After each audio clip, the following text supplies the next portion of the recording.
केकरा घर के सोने के कटोरिया के कारा घर के दूध केकरा घर के फूल के माला के कारा घर के पान केकरा घर के फूल के माला के कारा घर के पान।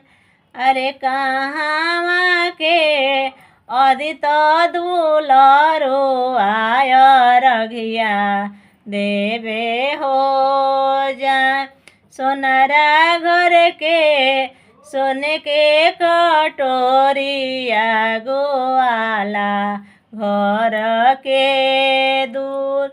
अरे मलिया घर के फूल के माला पनहरिया घर के पान।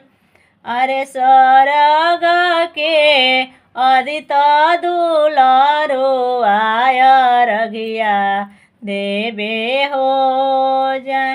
टूटी गईले सोने के कटोरिया ढरकी गईले हो दूध। टूटी गईले फूल के माला मुरझाई गईले हो पान। रूसी गईले अदित दुलरो आय रघिया के हो बेर। अरे रूसी गईले अदित दुलरो आय रघिया के हो बेर। जोड़वाई लेबो सोने के कटोरिया मंगाई लेबो हो दूध। जोड़वाई लेबो फूल के माला मंगाई लेबो पान।